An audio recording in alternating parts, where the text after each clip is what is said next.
Told you I was going to start sharing a lot more on this channel, and I've shared a lot already. Maybe too much. That's what I'm going to do. Don't mind the Jeep Power Wheels I got for our kid Ruby. Don't mind that.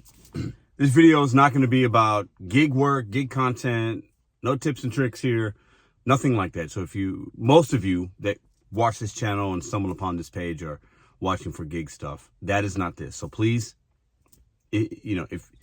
if you want to know a little bit more about me, continue to watch.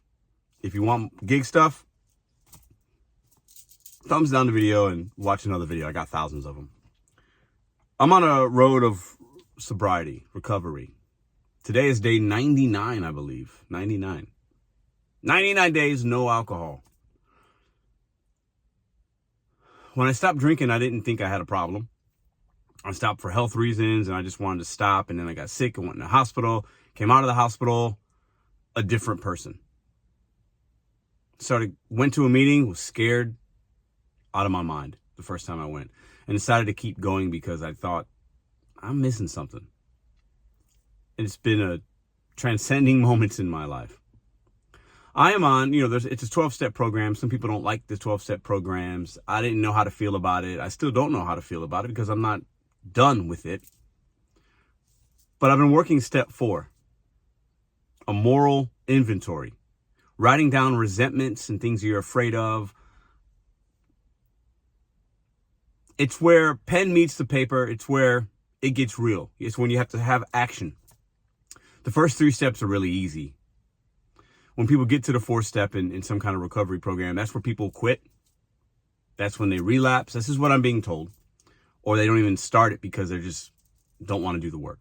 And everybody is on their own timeline, and I'm not here to judge or whatever, but these are just the facts that I've learned from people. I started my step 4 a week and a half or so ago. Today is Sunday. It is almost 3:30. And I'm going to be sharing what I wrote down with my sponsor in about an hour and a half. In person. Everybody's step 4 might look different. That's what mine's going to look like. So I'm making this video to share some things with you guys that I've kind of learned about myself. And I want to make this before I start the process of completing this 4th step. I'm a little anxious. Writing these things down, writing my resentments down, the people, the institutions, basically what it looks like for those that might not know. And maybe this is a crash course. I don't know what I'm doing here, but this is my experience. Okay. You write down a resentment. I'll give you an example. I'm resentful towards, it could be anybody. It could be a family, you're resentful towards a family member, the guy that cut you off, an ex-boss. You're resentful towards your church. You're resentful towards your wife, your husband. And you write down why, how it made you feel, what role you had in that, how it's impacted you.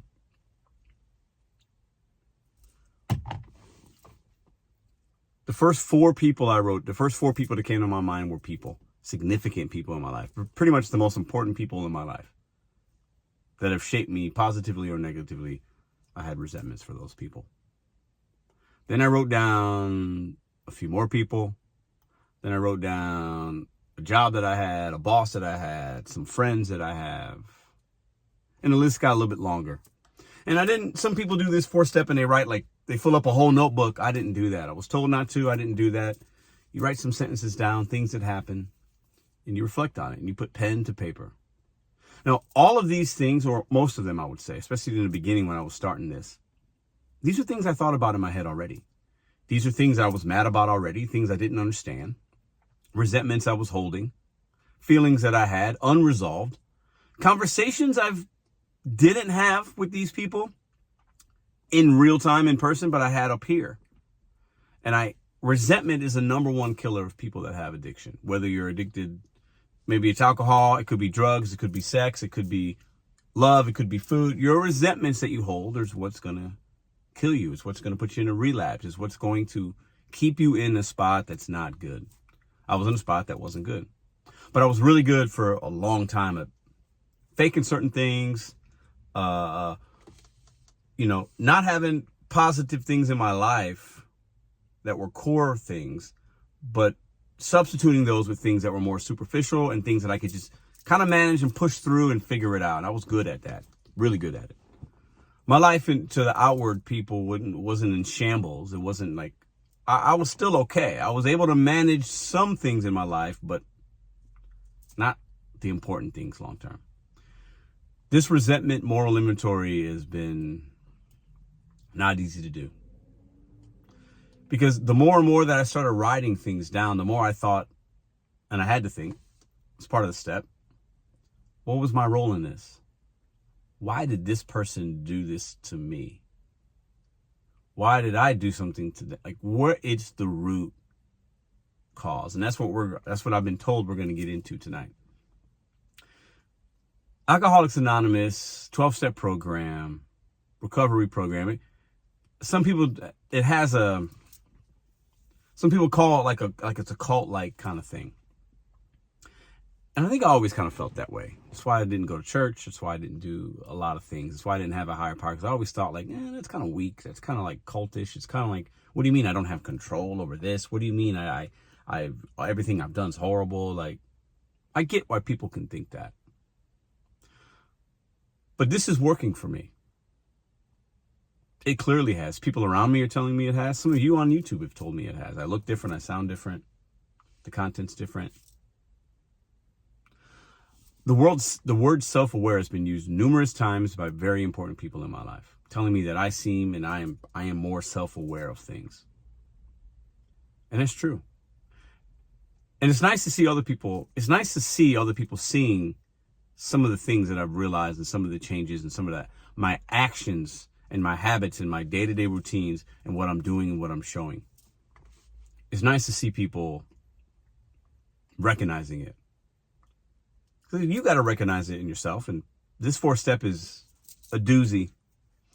I don't know how I'll feel after sharing these things and after being told some stuff and having to answer some questions and having to dig a little bit deeper and peel all the layers of the onion. I don't know how I feel. I don't know if it's going to be relieving. I don't know if it's going to be difficult. Is it going to make me mad? Is it going to make me harbor more resentment? I have no idea. And at this point, it doesn't even matter because I know that I have to do it as part of the process to be the best version of myself. It's just part of it. A lot of people do these programs. I think I was told, and I've read a few things. I've heard other people talk about it. Like these type of Alcoholics Anonymous or recovery programs have like a 8% success rate, meaning 8% of people that walk in through a door to a meeting or start it, whether it's on their own cause, whether it's court ordered, whatever. You walk through a door, you have to go to meetings, you have to get a sponsor, you have to do whatever. Only 8% of people actually do the program and see benefits from it and have success from it. 8%. That is like, you got a better chance of hitting a baseball. You got a better chance of doing something that's crazy. And I think that deters a lot of people from even starting it, or they look at it like, well, you have an 8% success rate. That you call that success? Hey, listen.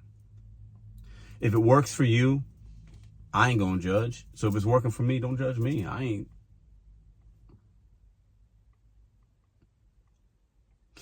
8%. It's kind of like, it's almost like working these steps and doing these things and having these conversations and putting my ego and pride to the side, having some sense of a new sense of accountability, which I've been lacking, especially since I started this channel. And I don't have a boss. I work the gig apps. You have the YouTube. There's no accountability. I've been holding myself accountable, and mostly it has not worked. It's worked in some ways. We've had some successes. We've done some great things.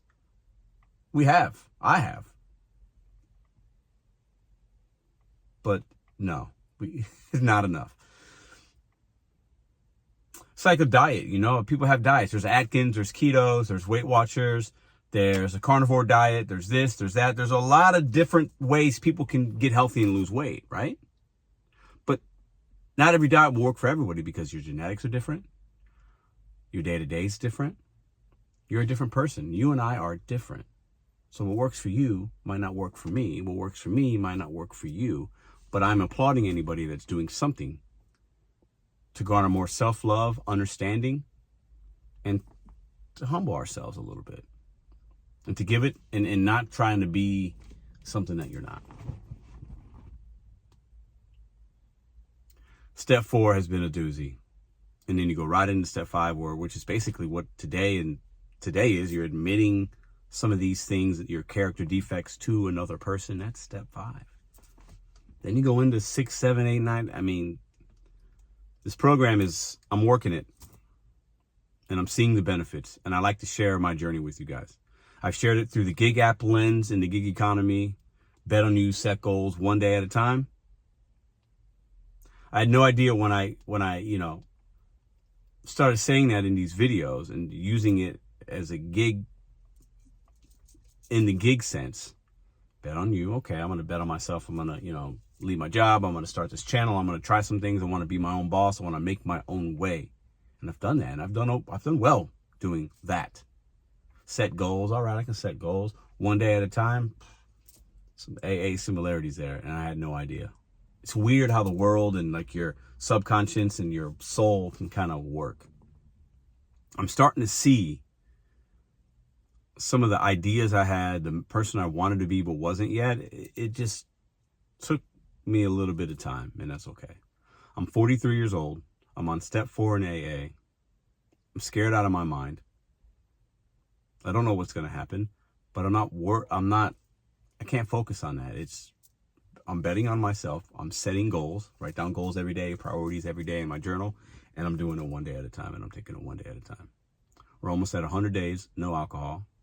I feel great, even with all the craziness that has happened that you don't even know about.